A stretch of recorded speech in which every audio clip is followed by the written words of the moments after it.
주택임대차보호법은 원칙적으로 임차인이 계약 기간이 끝나더라도, 그러니까 2년이라는 계약 기간이 끝나더라도 일정한 기간 내에 내가 갱신을 하겠다라고 요구를 하면 임대인이 이것을 거절할 수 없도록 정하고 있습니다. 다만 임대인에게 정당한 사유가 있을 때만 이것을 거절할 수 있는데 법 조문에 명시가 되어 있잖아요. 네. 어떤 경우에 거절할 수가 있죠? 일단 갱신을 임대인이 거절할 수 있는 사유는 임차인이 두 번 이상 임료를 연차했거나 거짓으로 임차를 했거나 임대인의 동의 없이 다른 사람한테 또 다시 임차를 해도 이걸 전대라고 하는데요. 전대차를 해주거나 임차인의 고의 또는 중과실로 주택을 파손시키거나 안전상의 이유로 주택을 철거 또는 재건축을 해야 하거나 또 여기서 중요한 거는 요즘에 또 임대인 또는 임대인 가족이 주택에 직접 거주하려는 목적 그쵸. 이 경우에는 갱신을 거절할 수 있습니다.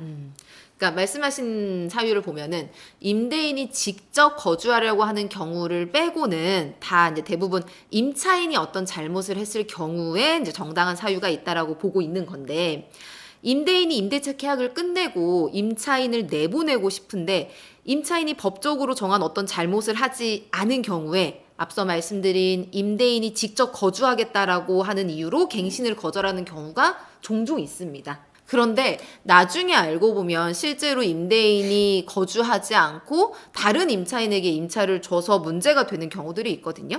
이와 관련해서 최근 대법원에서는 임대인이 실제 거주하려고 한 것으로 볼 수 있는지 여부에 대해서 판단을 한 사례가 있어서 이것을 소개해 드리려고 합니다. 어떤 사례인가요? 네, 사실관계는 간단합니다. 임차인 A가 임대인 B와 임대차 계약을 체결하고 살다가 아파트에 살다가 계약 기간이 종료됐는데 B는 A에게 B의 가족들이 들어와 살 거니까 이제 더 이상 갱신 안 하고 나가달라 이렇게 요구를 했는데 A는 나가지 않고 계속 갱신 요구를 한 사안입니다. 그러니까 임대인이 이제 임차인을 상대로 해서 건물 인도하라는 소송을 제기를 했고요.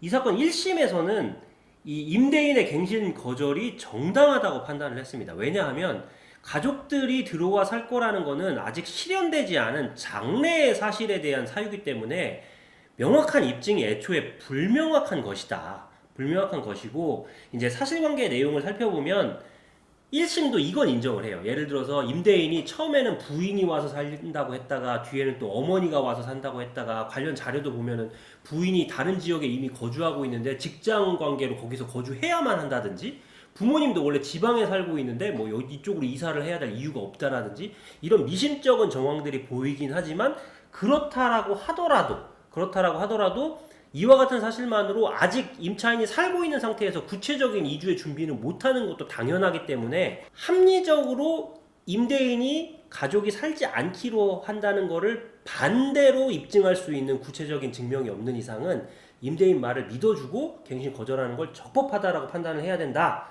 이렇게 판단을 했습니다. 그런데 항소심도 1심에 손을 들어줬는데 대법원 가서 이제 바뀝니다. 대법원에서는 법리적으로는 동일해요. 장래의 사실을 이유로 갱신을 거절하는 거기 때문에 명확한 입증이 어려운 것은 맞지만 그럼에도 불구하고 그 입증은 누가 해야 되느냐? 임대인이 해야 되는 거다. 임대인이 입증해야 되는 내용이기 때문에 임대인이 통상적으로 누구나 수긍할 수 있을 정도로 임대인의 가족들이 살 계획을 세우고 있다라는 것이 구체적으로 드러나지 않으면 임대인의 갱신 거절은 위법하다라고 봤습니다. 그러니까 세부적인 사실관계에서도 아까 말씀드린 것처럼 예를 들어서 임대인의 자녀는 학교 문제 때문에 지금 문제가 되는 아파트에 거주해야 될 필요성이 없고 임대인의 배우자도 직장이 현재 살고 있는 집 근처이기 때문에 굳이 이사를 해야 될 아무런 이유가 없고 부모님도 멀리 살고 있으신데 부모님 같은 경우는 지금 이 문제되는 아파트 근처에서 병원 진료를 받으셔야 되기 때문에 필요하다. 근데 그 병원 진료 관련해서도 뭐 최근 11년 자료를 냈는데 입원한 적도 없고 통원 치료만 이제 몇 번 받은 정도. 그러니까 대법원은 굉장히 일반적으로 생각하는 기준보다는 임대인이 보다 더 엄격하게 입증을 해야만 그 본인 또는 가족이 사는 것을 이유로 하는 갱신 거절을 적법하다고 봐주겠다라고 한 것으로 읽히고요. 그러니까 이 임대차 보호법이 결국은 임차인이 좀 안정적으로 거주를 할 수 있게끔 임차인을 보호하려고 하는 거기 때문에 아마 그 목적에 부합하기 위해서는 임대인이 내가 살겠다라고 나가라, 갱신을 해주지 않겠다라고 할 때는 임대인이 정말 그럴 만한 사정이 있었는지를 임대인이 스스로 입증을 해라라는 취지로 아마 이런 판결을 한 것 같아요. 이게 저는 사실 그 예전에 살던 집에서 전셋집에서 나올 때 이 고민을 한번 했었거든요. 그러니까 그 전셋집에서 나올 때도 그 임대인이 우리 가족이 들어와서 살 거다라고 하면서 이제 저희한테 이게 갱신을 못 하겠다라고 얘기를 했고 이게 아무래도 의심이 되는 거죠. 내가 알기로는 임대인이 이쪽 지역에 살고 있지 않은데 왜 갑자기 본인이 여기에 들어와서 살겠다라고 하는 거지? 그리고 그때 시세가 많이 올랐어요. 그러니까 아마도 우리를 이제 내보내고 좀 더 좀 전세금을 올려보려고. 올려서 새로운 임차인을 받으려고 하는 것으로 의심이 되는 거죠. 버텼어야 되네요.